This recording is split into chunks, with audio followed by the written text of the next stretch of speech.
Para entrar un poco en contexto del pasaje que leyó nuestro hermano Gustavo en Juan 3:16, el texto que vamos a estudiar esta tarde en un solo versículo que tiene un contenido alentador para la humanidad, porque nos va a hablar del amor de Dios que fue expresado en su Hijo. Juan nos quiere mostrar lo que Dios hizo por él, hombre, hace más de 2000 años atrás. Sigue teniendo repercusión hoy, en la actualidad. Juan escribe este versículo y viene antes contando un diálogo entre Jesús con Nicodemo. ¿Quién era este tal Nicodemo? Era un prominente entre los judíos. Era parte del Sanedrín, que sería hoy como la Corte Suprema de nuestro país. Este gozaba de un respeto como maestro de Israel. Este vino de noche, dice la Escritura, para no ser visto por los demás líderes religiosos, para no afectar su reputación. Este líder religioso lo trató de rabí al Señor Jesucristo, porque sabemos que has venido de parte de Dios. Podemos ver, por lo que dice las Escrituras, que lo conocía bien a Jesús, porque sus señales y prodigios habían producido mucha repercusión y su fama se extendió por todo Israel. Dentro de ese diálogo es cuando Jesús le va a decir que el que no naciere de nuevo no puede ver el reino de Dios.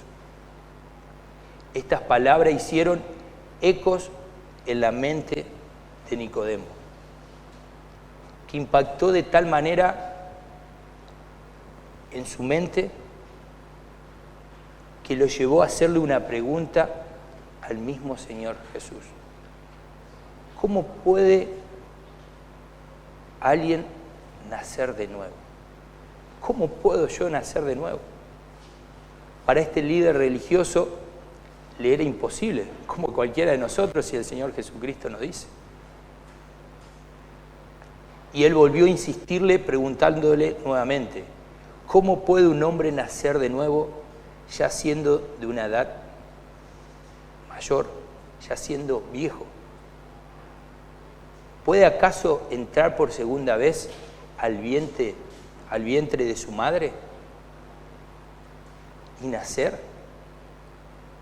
En ese contexto es donde el Señor Jesucristo quiere mostrarle a este líder que mucho tiempo atrás Moisés le habló al pueblo judío,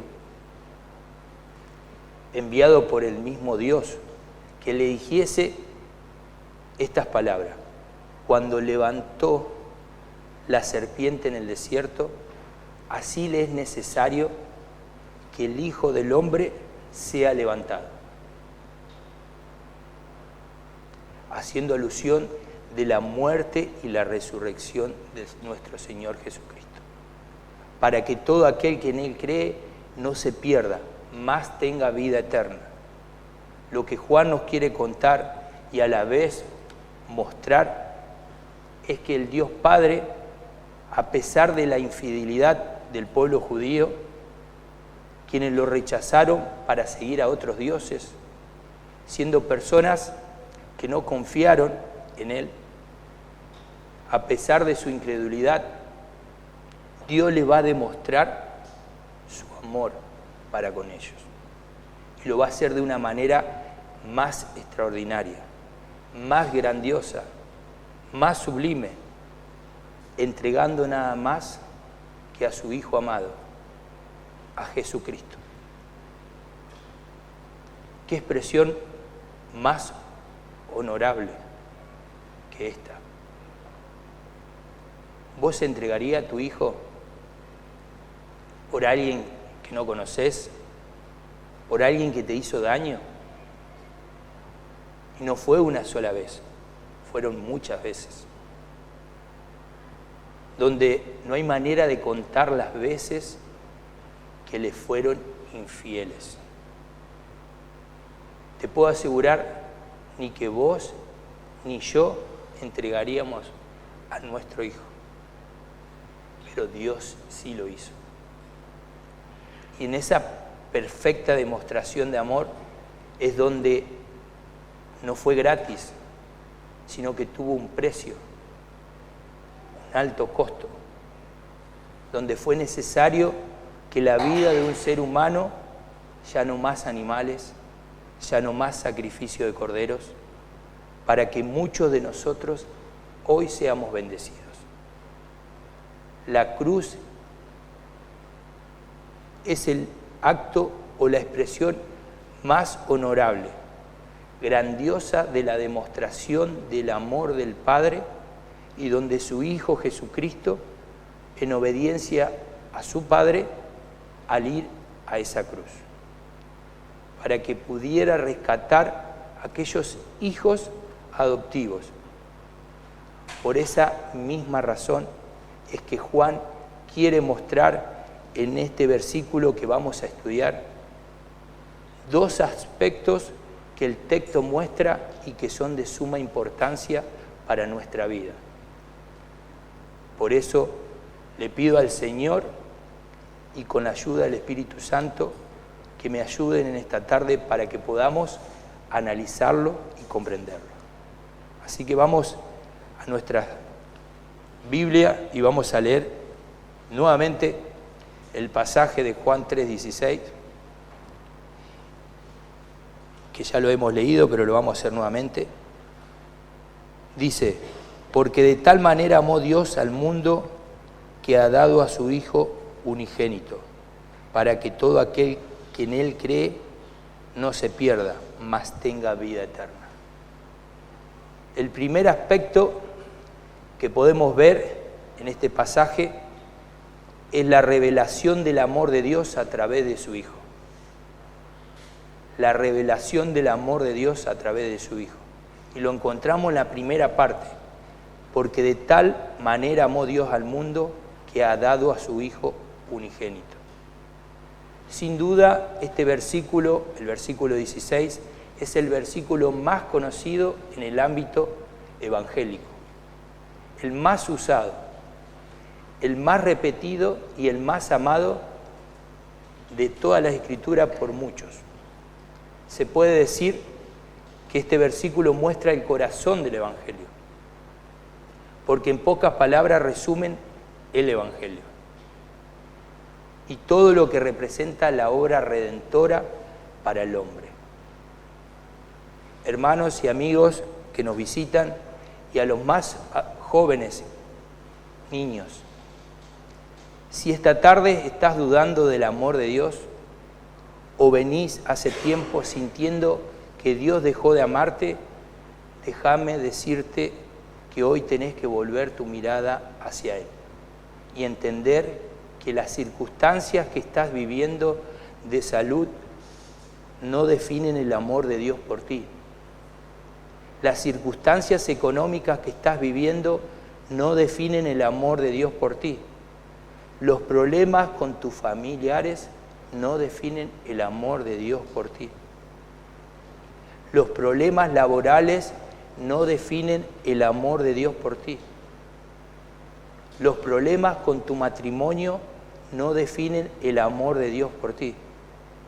Los problemas con tus hijos no definen el amor de Dios que tiene por ti. No podés poner en duda el amor de Dios por ti, porque Dios está manifestando en su palabra, por medio de Juan, en que Dios amó tanto al mundo que dio a su único Hijo en rescate por el mundo. Pero quiero afirmar algo, porque es necesario entender, si no te estás sintiendo amado por Dios, seguramente no has nacido de nuevo. En los versículos anteriores, donde mencionaba en la introducción, en el capítulo 3, entre el diálogo entre Jesús y Nicodemo, el Señor fue enfático en decirle en el versículo 3 a Nicodemo: el que no naciere de nuevo no puede ver el reino de Dios.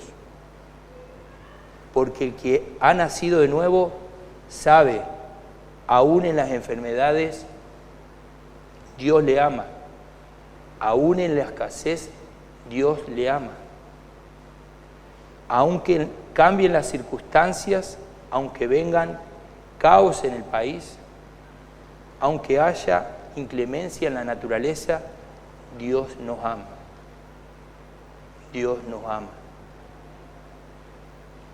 En cambio, hermanos, nuestro amor es limitado, defectuoso, imperfecto, porque tanto vos como yo somos imperfectos, limitados, defectuosos. Todos luchamos con el orgullo, el egoísmo de nuestro corazón, que nos impide amar como debemos amar. Nosotros no amamos perfectamente a nadie. Si vos pensás o creés que amás como se debe amar, en realidad ni vos ni yo amamos como debiéramos amar. Pero ese no es el caso de nuestro Dios, porque Él es perfecto en bondad, en compasión, en misericordia, en paciencia, en sabiduría. Es perfecto en todos sus atributos. Lo maravilloso, lo sorprendente, lo extraordinario, lo misterioso del amor de Dios no es que haya decidido por un mundo bueno y poblado, sino que Él haya decidido amar a un mundo de gente tan mala. ¿Ves la diferencia? Samuel Peremillo dice acerca de esta diferencia: el amor de Dios no solo es infinito, sino que es incomprensible. Es más, es ilógico, porque se orienta hacia el perdido y rebelde pecador, ingrato, sin afectos naturales, corrompido y por tanto corrupto, que no busca a Dios ni quiere saber de Él, constituyéndose enemigo suyo por sus malas obras. Lo sorprendente es que a estos enemigos, cuyo destino era la eterna condenación, los reconcilió consigo por la muerte de su Hijo. Amén a esto, hermanos. Es por eso que el título del sermón es El sorprendente amor del Padre. Es sorprendente, porque de tal manera amó Dios. El énfasis del pasaje es el gran amor del Padre. Cuán grande es el amor de Dios por la humanidad. Es increíble el pensar que Dios, quien es 3 veces santo, dice la palabra, puede tener compasión con una humanidad terriblemente pecadora. Es incomprensible que Dios tenga la intención de salvar a personas malas, depravadas, criminales, que no aman, porque eso es lo que somos por naturaleza. La expresión de tal manera amó tiene que ver con la extraordinaria dimensión de ese amor. Como si Juan dijese: así de grande es el amor de Dios. Este pensamiento saturó la mente del apóstol, de modo que él insiste, y es por eso que escribió en reiteradas veces acerca del amor. Por ejemplo, en su primera carta, en Juan, capítulo 3, versículo 1, mirad cuál amor nos ha dado el Padre para que seamos llamados hijos de Dios. Juan bien aprendió del amor que ha dado el Padre. pudo ver eso en la vida de Jesucristo en todo su ministerio y lo que hizo el mismo Jesucristo en la cruz. El apóstol no tenía duda de eso. Él conoció demasiado al Señor Jesucristo, a su Salvador. Cada oportunidad que Juan tenía, dice la Escritura, que se recostaba sobre Jesús. Fue parte del círculo íntimo de Jesús, era uno de los discípulos. Y tuvo un papel importante en la iglesia primitiva. En sus escritos menciona más de 80 veces la palabra amor. Mirá si no conocía lo que era el amor. Y sus contemporáneos dieron testimonio de que fue un hombre cuyo mensaje apelaba constantemente al amor por el prójimo. Era un apasionado por la verdad. Pero quiero hacer un paréntesis por un momento y hacer mención de algo importante sobre el apóstol Juan. En su juventud no era un hombre que observamos en la isla de Pasmo, ni aquel pastor de la iglesia de Efeso y supervisor de las iglesias de Asia Menor, mucho menos el apóstol del amor. La descripción de las características del joven discípulo en los evangelios es sorprendente. Las pocas veces que interviene se lo ve junto a su hermano Jacobo, comportándose como intolerante, violento, intransigente, ambicioso, extremista y desequilibrado. Juan muestra estas malas cualidades varias veces, como cuando deseó consumir con fuego del cielo a los samaritanos que no quisieron recibir a Jesús cuando se dirigía a Jerusalén. Esto lo encontramos en Lucas 9. O cuando trató de hacer tráfico de influencias al enviar a su madre a pedirle al Señor Jesús posiciones de privilegio. Esto lo vemos en Mateo 20 y en Marcos 10. Y en otro relato Juan le confiesa a Jesús que había visto uno ministrando en su nombre y se lo prohibió, mostrando una actitud sectaria. Esto lo podemos ver en Lucas 9. No hay dudas que Juan era un apasionado por la verdad desde el principio. Quizás querer estar cerca del corazón de Jesús sea un reflejo de su deseo por conocer cada vez más del Maestro. Pero su mayor fortaleza lo había llevado a muchas decepciones en su vida. Por eso se lo ve intolerante y juicioso. Su problema era la falta de equilibrio, lo que le causó muchos problemas. Era una grieta de carácter que debía ser transformada.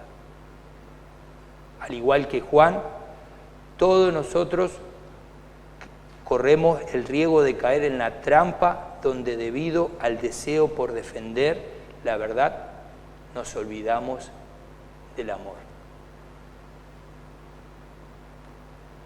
El reino de Dios requiere gente apasionada, decidida y comprometida con la verdad. Pero se necesita el equilibrio del amor, puesto que esto no hace nada indebido.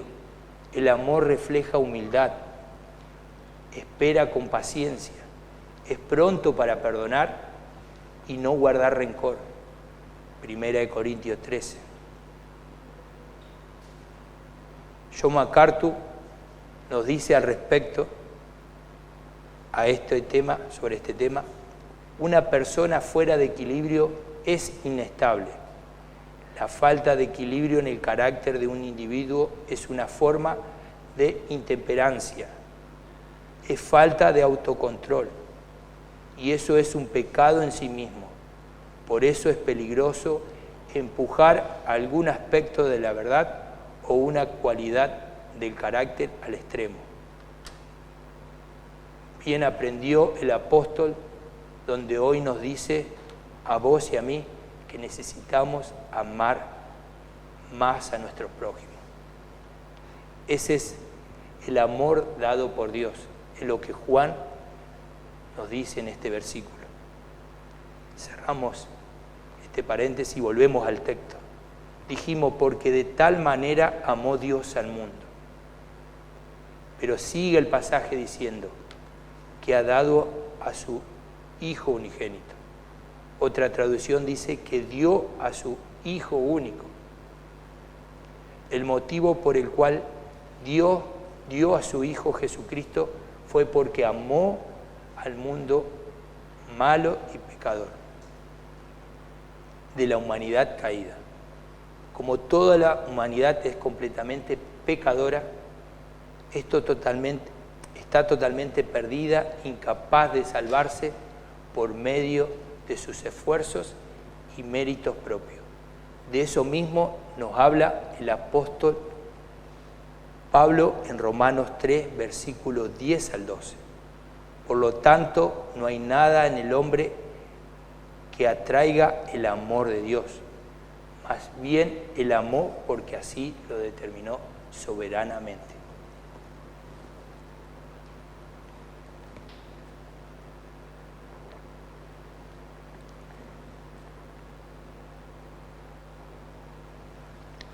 En el pasaje se menciona la palabra mundo. ¿Qué significa la palabra mundo en el texto? La palabra mundo significa cosmos en el griego. A la luz de todo el Evangelio de Juan, el mundo es la humanidad, todos los seres humanos. Pero no solo los seres humanos, sino la humanidad en rebelión contra Dios. Todos los seres humanos desde nacimiento viven en rebeldía contra Dios. El apóstol Pablo le dijo a la iglesia de los Efesios lo que eran ellos y lo que son todos los seres humanos desde nacimiento. Efesios 2, versículo 3. Éramos por naturaleza hijos de ira. Fíjate lo que dice, por naturaleza, no por imitación y ejemplo. No por el ambiente, sino por naturaleza. Desde el mismo nacimiento somos hijos de ira, herederos de la ira de Dios. Los seres humanos nacemos en rebelión contra Dios. No queremos que Dios gobierne sobre nosotros, ni queremos recibir a Jesús como Rey y Salvador nuestro. Por eso que el apóstol Juan dice en el mismo comienzo en su Evangelio de Juan, en el capítulo 1, versículo 11, a los suyos vino y los suyos no lo recibieron. La declaración del versículo que siguen del versículo 16, el versículo 17 y 18, nos aclararán un poco si se refiere a toda la humanidad en sí. Dice el versículo 17 y 18 del capítulo 3, porque no envió Dios a su Hijo al mundo para que condene al mundo, mas para que el mundo sea salvo por Él. El que en Él cree no es condenado, mas el que no cree ya es condenado, porque no creyó en el nombre del unigénito Hijo de Dios. Lo que Juan declara es una prueba que no significa a todos los que alguna vez han vivido, pues no todos serán salvos. Claramente el versículo 16 no puede estar enseñando la salvación universal, pues el contexto enseña que los incrédulos perecerán en el juicio eterno, según lo leído en el versículo 18. Lo que el apóstol está diciendo es que hay un solo Salvador para todas las personas del mundo, ese mundo llamado tierra. Hasta ahí entendemos, Juan. Pero él también nos quiere decir quienes sean regenerados por el Espíritu Santo y con su ayuda estos creerán en el Evangelio para recibir la salvación y la vida eterna por medio de él. ¿Y quién es Él? Él es Jesucristo, el Dios encarnado. El plan de salvación fluyó de la bondad de Dios, nuestro Padre, y su amor por los hombres. Pablo le dice a los creyentes de Roma: Dios muestra su amor para con nosotros en que, siendo aún pecadores, Cristo murió por nosotros. Lo habían leído el hermano Gustavo. Cristo murió por nosotros.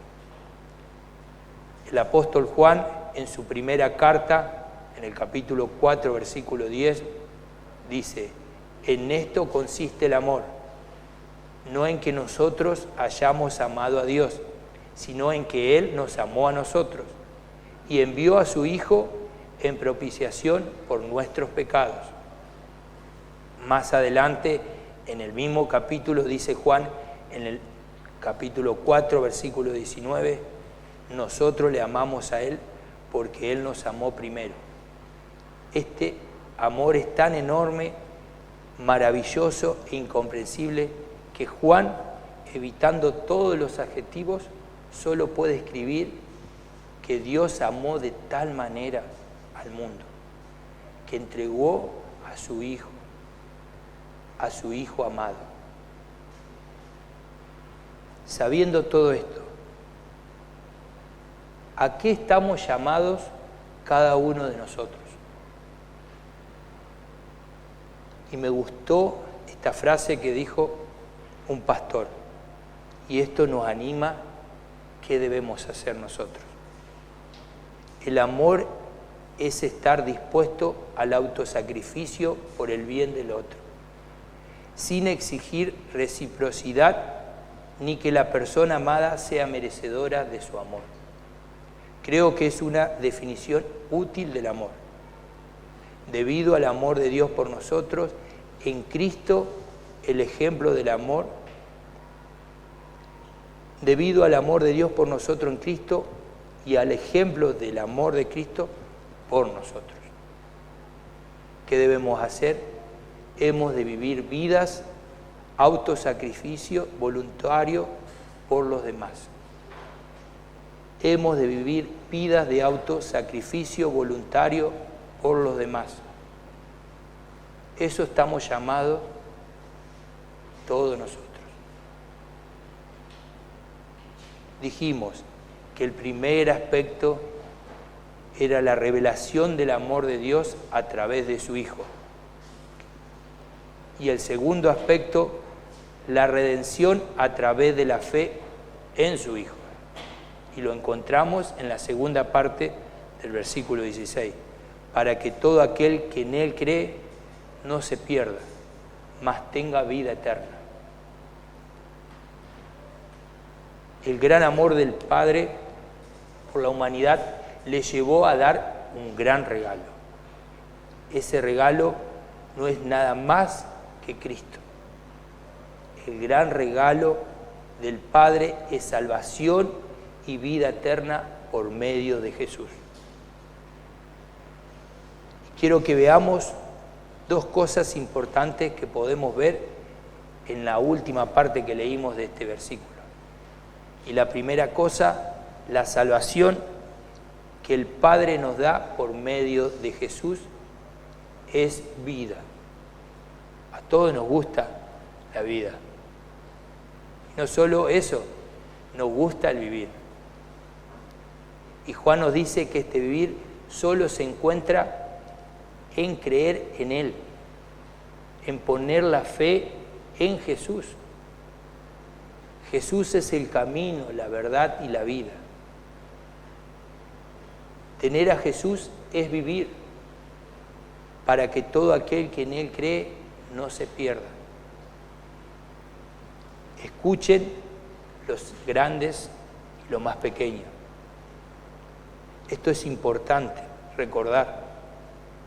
Vemos un propósito en esta última parte, que es salvación.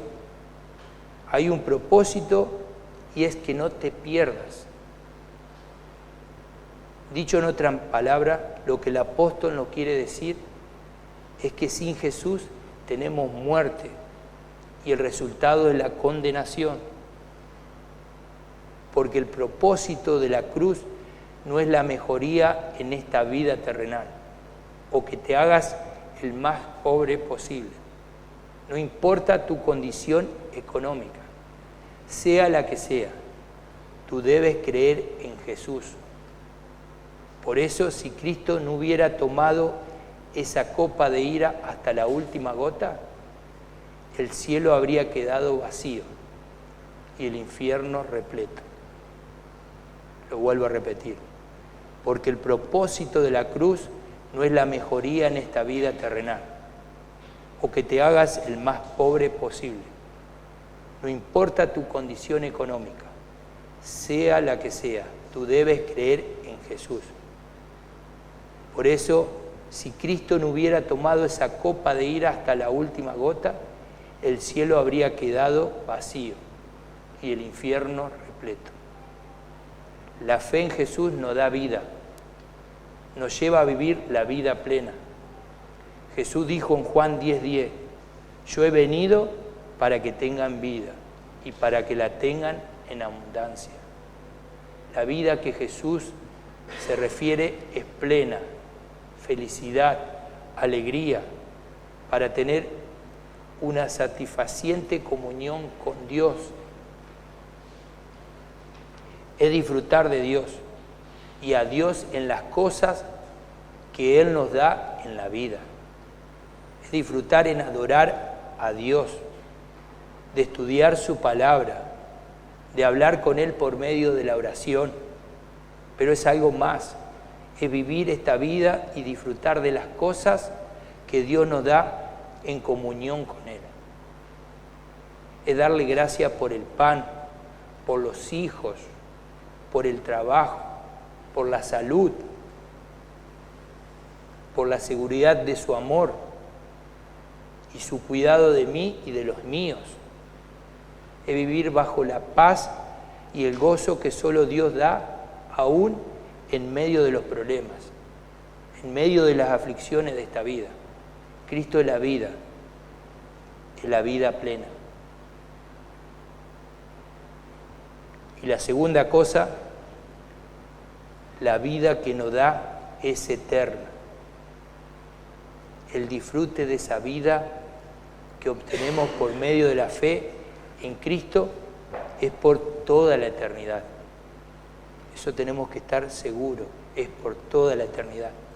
El vivir natural o lo que este mundo nos da es temporal, pero el vivir que Dios da es vivir en el disfrute de Él desde hoy hasta la eternidad y sin fin. Así como la condenación será sin fin, la salvación es vida plena, abundante y sin fin. Dice el pastor Sugel Michelén en el mismo sermón de Juan 3:16, el asunto no radica si crees en Cristo, es que creas en Cristo tal como Él es presentado en el Evangelio. ¿Y cómo es Cristo presentado en el Evangelio? Como el único que puede salvar a los pecadores y satisfacer plenamente tu alma inmortal. Como el único que puede salvar a los pecadores y satisfacer plenamente tu alma inmortal. El mismo Juan nos dice en el capítulo 6, versículo 35, en un diálogo entre Jesús y su discípulo. Y Jesús va a decir, yo soy el pan que da vida. El que confía en mí nunca más volverá a tener hambre.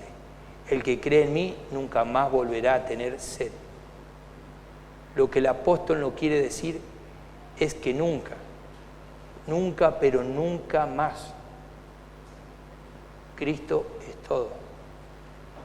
En Él está todo. En Él estoy completo. Es lo que nos quiere decir Juan. Solo en Él hay salvación. Solo en Él hay plena satisfacción. Creer en Cristo no es suficiente, sino que debes perderlo todo por Él. Y esto bien lo sabía el gran apóstol Pablo. Y él le va a decir a la iglesia de Filipos en Filipenses capítulo 3, versículo 8 al 10, estas palabras. Es más, todo lo considero pérdida por razón del incomparable valor de conocer a Cristo, Jesús, mi Señor. Por Él lo he perdido todo y lo tengo por estiércol, a fin de ganar a Cristo y encontrarme unido a Él.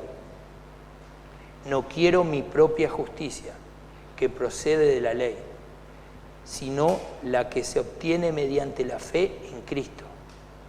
La justicia que procede de Dios, basada en la fe, lo he perdido todo a fin de conocer a Cristo, experimentar el poder que se manifestó en su resurrección, participar en su sufrimiento y llegar a ser semejante a Él en su muerte. Así espero alcanzar la resurrección de entre los muertos. No es que ya lo haya conseguido todo o que ya sea perfecto. Sin embargo, sigo adelante, esperando alcanzar aquello por la cual Cristo Jesús me alcanzó a mí. Hermanos, no pienso que yo mismo lo haya logrado ya, más bien una cosa hago, olvidando lo que queda atrás y esforzándome por alcanzar lo que está delante. Sigo avanzando hacia la meta para ganar el premio que Dios ofrece mediante su llamamiento celestial en Cristo Jesús. Mira si no sabía Pablo que creer no era suficiente, sino que había que perderlo todo. Y así estamos llamados cada uno de nosotros. Todo debe rodear a través de Cristo. Nuestros pensamientos, nuestras actitudes, nuestras emociones, nuestro amor. Cristo debe estar en todo eso. Hoy en muchos púlpitos llevan a las personas a tomar una decisión o un pacto por Cristo. Estos hombres se toman el atrevimiento o ven a Cristo como una póliza de seguros. Esto le dicen a la gente que van a tener una vida llena de felicidad, una vida exitosa, que su matrimonio será pleno, que sus hijos serán obedientes, siempre tendrán salud y para colmo, cuando te mueras, te dicen que van a ir al cielo. Te voy a decir algo con respecto a esto. Si tú te conviertes a Cristo, por supuesto, tu esposo o tu esposa, tus hijos, podemos agregar muchos de los que te rodean en tus amistades. Con ellos vas a tener serios problemas. Pero aún así, vale la pena seguir a Cristo, a pesar de todas esas circunstancias. Un gran hombre de Dios dijo, comentarista, aquellos que no reciben el remedio de Dios que ha provisto en Cristo, perecerán. Pero sigue siendo cierto que cualquiera que crea en Cristo no morirá, sino que vivirá en la presencia de Dios para siempre. Vivirán en la presencia de Dios para siempre. Hermanos, para ir cerrando la conclusión, el texto nos dice, de tal manera amó Dios que dio. Esa expresión no significa todo amor solamente, sino que también Él pospone sus juicios contra el pecado mientras suplica a los pecadores que se arrepientan. Dios ofrece libremente misericordia a todos los que se arrepienten. Él le muestra paciencia y bondad incluso a muchos aquellos que endurecen su corazón contra Él. El amor divino no solamente mantiene a raya la ira divina mientras Dios apela a los pecadores, sino que también prueba que Dios es justo cuando finalmente condena. E incluso cuando condena, Dios es amor.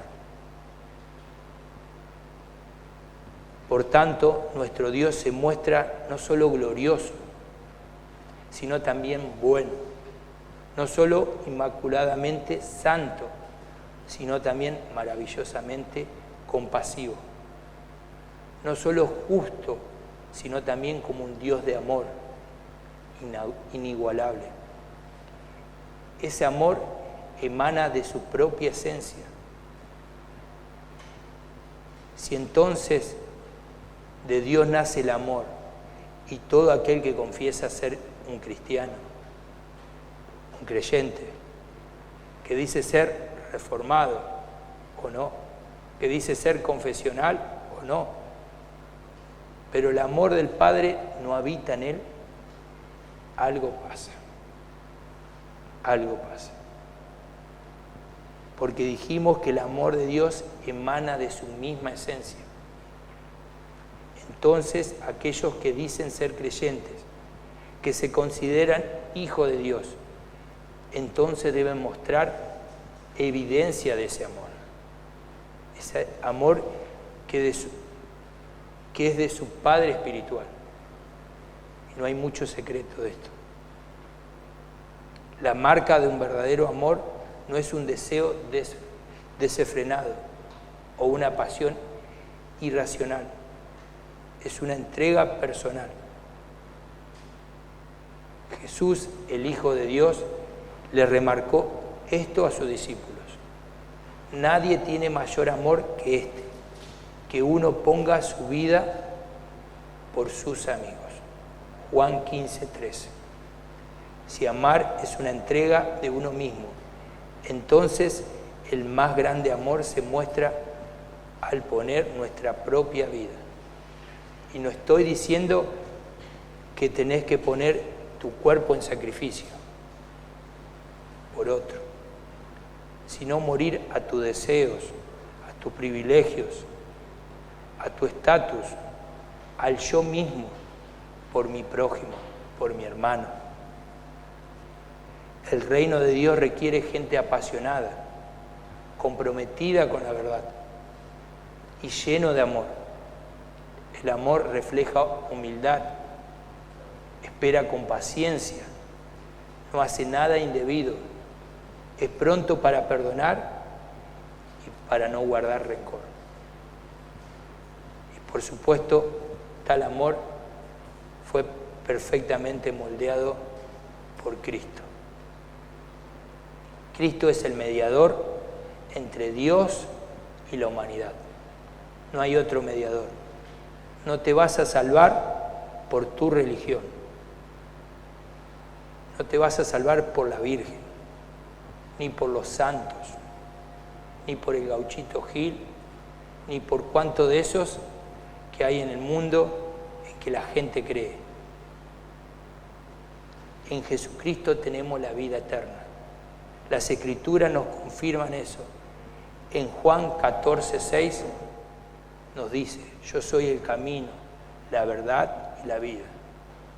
Sin mí nadie puede llegar al Dios Padre. Cristo no es un medio para lograr un fin. Él es el fin. Él es la meta. Cristo es el resultado, que es para salvación o para perdición. A pesar que Dios aborrece al pecado, Él decidió amar a pecadores como vos, como yo. Sabiendo eso, todas estas verdades, te hago una pregunta. ¿Cuál es tu respuesta al amor de Dios? ¿Vas a despreciar el regalo del Dios Padre? ¿O vas a vivir el resto de tu vida bajo la ira de Dios en el infierno. ¿Cómo está tu amor por la iglesia local? Si ahora tuviéramos que medir cuál es ese amor por tu iglesia, por tus hermanos, por aquel que te falló, ¿cuál sería el resultado?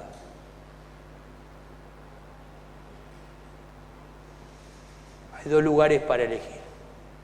Un camino que es creer para vida eterna, aquel que no le importó su posición, donde estaba, sabiendo quién era, a pesar de todo, hizo la voluntad del Padre al morir en la cruz, por tus pecados, mis pecados, por los cometidos y por los que vas a cometer.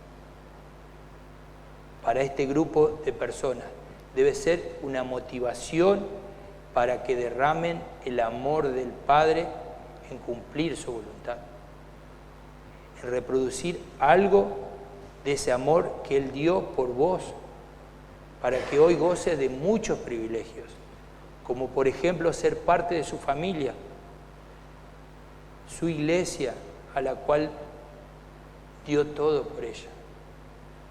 ¿No te llena de gozo eso? ¿No te humilla saber todo eso? Y el otro camino es el rechazo del Hijo de Dios, aquel que vino a morir por los pecados del hombre.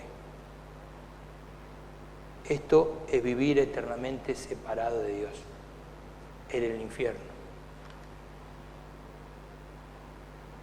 Y para cerrar, hermanos, una frase que me gustó y lo dijo el doctor Sproul: Dios simplemente no lanza un salvavidas a una persona que se ahoga. Él va a lo profundo del mar y saca un cadáver del fondo del mar. Lo lleva a la orilla, respira en él el aliento de la vida y lo hace vivir. Ese es Dios por medio de Cristo, en poner la fe en Él. Amén, hermanos.